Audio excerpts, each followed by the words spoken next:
Hey, how are you? What do you think about this Jewel? Did an HVAC job for this guy, and he had this old backhoe that was sitting here. He bought it to take a pull out, save him some money.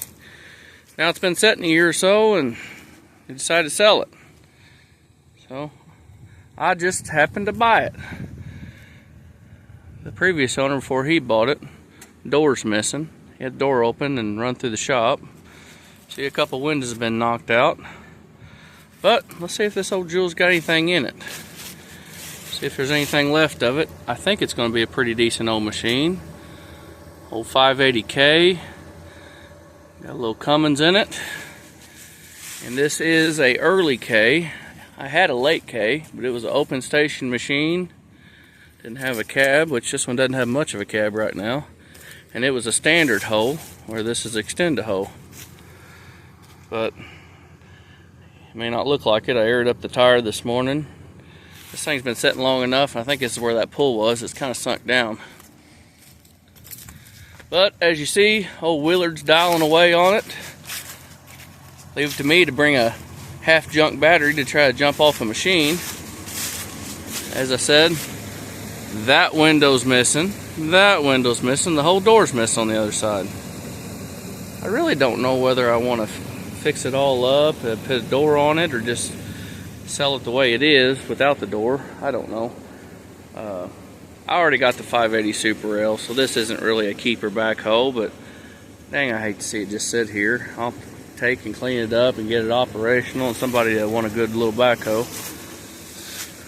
Weirdest thing I've seen. Here, look at this air filter. It was wet. I'm not really concerned with water getting in the motor the way this is designed. It's got to go uphill, but a little rubber's missing, but I don't know how moisture could have got in there. If you look at the air cleaner cap, yeah, I don't know. Doesn't seem to be rusted out, but that was kind of odd. Definitely need a set of air cleaners in it. But I got a junk battery dial and Willard dialing away on it, and first time it started in a couple years. It's low on hydraulic oil, got a couple cylinders leaking, and so I'm gonna pause this and let Willard dial away on it for a while, and see if this thing cranked for the first time in a while. It really hasn't been long, but I am an impatient man, so let's just see if it does anything. Clicky, clicky. This may be a stop to Roll King for a battery if this doesn't work pretty quick. We'll see.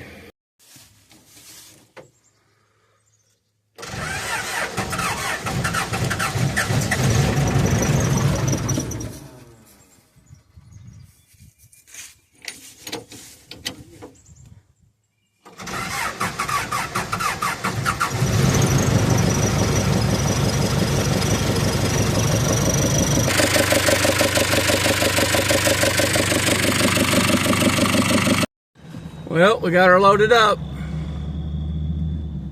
Just a few problems. See if I can make the corner. Glare coming off my windshield, all the junk up here, you probably can't see.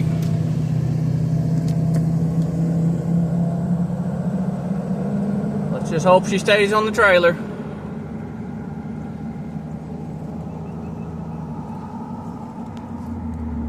Well, folks, I feel bad. It's been a month since I've had this. I've already started to do some work on it. I didn't take the time to video it for you. But we got her home. I didn't video much on that first clip because I was so busy trying to get it out of there and get it loaded and everything. But also, Buddy was helping me, and he's not much for being on camera, so I was trying to not mess him up too much. But, yep, here she sits in the shop. Been doing a little here, a little there to it.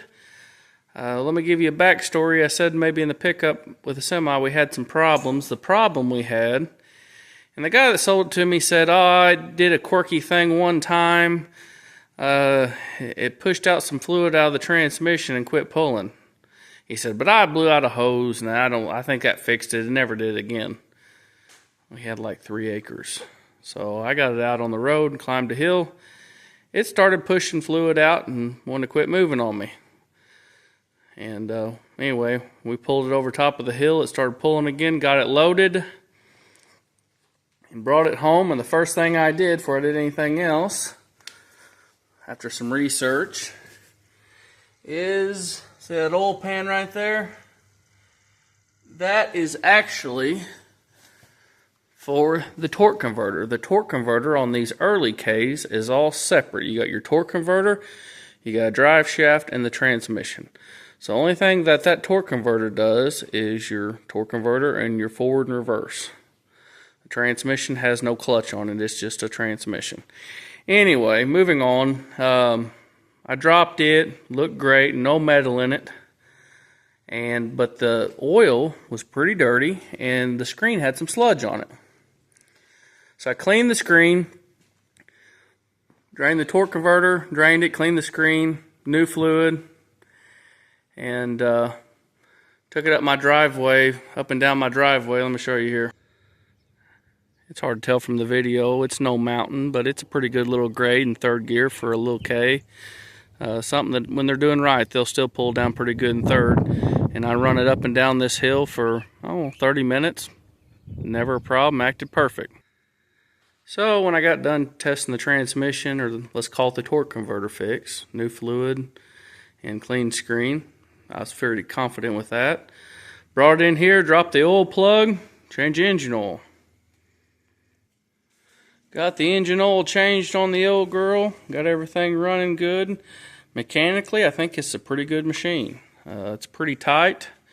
Biggest issue I had was the glass, like I showed you in my first part of the video. So, got new glass ordered. That one, I think I can remove the tape now. I think she's stuck. I was a little overzealous on the tape, wasn't I? As much as that glass cost, I did not want that going anywhere. These two pieces, you're looking, by the time you put freight on it, a little over 500 bucks. Yeah. You know, that wasn't too bad, $500. I can stand that. I got into this machine fairly right. But if you remember, for the first part, this whole door was missing. Shout out to Schaefer's Enterprises over at Wolf Lake, Illinois. They got me a door. It was not cheap. That door right there was complete though. There's $2,000. And it's missing the handle, but he's got me a handle that he's gonna send to me. He thought he had a handle on it when he looked at it, but he didn't. So, handle's coming. We'll be patient. If we come down this side of the old machine, you'll see that it's missing a battery cover. Luckily, when I got that door the other day, I was able to grab one. The shop is a mess. Forgive me, people. The reason I don't have the battery cover on it yet is I'm going to put a disconnect switch. Haven't done that yet. I put a disconnect switch on all these older machines because the wiring is as old as the machine. About had a tractor fry one time, so now everything I got that's this old either has a disconnect switch or I unhook the battery. Every time. It's not worth it. Insurance isn't worth the hassle either. So besides just changing the fluids, I still got to change the fuel filter, the hydraulic filter. Haven't changed any filters except for the engine oil and air filters yet. That's in due time. Before I get done with it, I have every filter changed on it. The biggest issue I have, once I get all the glass and stuff fixed, is I have got a gusher of a leak. Hey, big boy. There's Super L. My favorite machine. I have got a gusher out of this extend-a-hose. So I'm going to have to split this extend-a-hose, take it apart, and I've either got a bad hose or a bad seal, but I'm going to tell you something, I got an issue. Besides that, you know, the hole seems pretty tight. No real issues with it. Based on this cutting edge, so let me show you something. You might be able to see it now that it's actually turned up. The cutting edge is about, focus. The cutting edge is in pretty bad shape on this sucker. And what that was, Once this backhoe kind of went to retirement life, only thing it did was push off concrete asphalt lots. So I don't think they used the backhoe the later part of the life that much on this thing, but that was a contractor that did trenching for the city utilities, and the backhoe pretty well ran the whole every hour on that super rail, which is fine. It's just pins and bushings. It just takes time. But this machine runs out good. Of course, it doesn't run and pull like a super rail. You're talking 60-something horsepower compared to 95 or 98 horsepower. But for a little K, pretty nice little machine. I fixed a lot of little other things, you know, like this. Need a new spring. Got that fixed. I've spent a couple hours just messing around, WD-40 and PB Blaster and things that were a little sticky and this and that. But right now, the only thing I know for sure it needs that bad hydraulic leak fixed. It's pretty dry besides that. The hood doesn't shut real well. Let me show you what I mean. Sorry if that's hurting your ears. But the hood, you might not be able to tell it in the video. The hood needs to come back a little bit. I need to adjust it up there in the hinges because the hood doesn't come back far enough to set down right. And when you get this shut, it's really tight and it doesn't want to open back up. So that's another thing that needs to be fixed. Besides that, hopefully this isn't an echo chamber. I feel like it's going to be. Besides that, like I said, the cutting edge, and then although, well, look how clean that window is. Can't even hardly tell there's a window there. Although I put a new window in it, unfortunately, whoever broke out the window, I guess threw away the handle. So I do not have a handle. And that handle is about, by the time you can't buy it in a kit, you got to buy all the pieces. It's like $250 for this. Yeah, for that. Like $250 worth of stuff for that.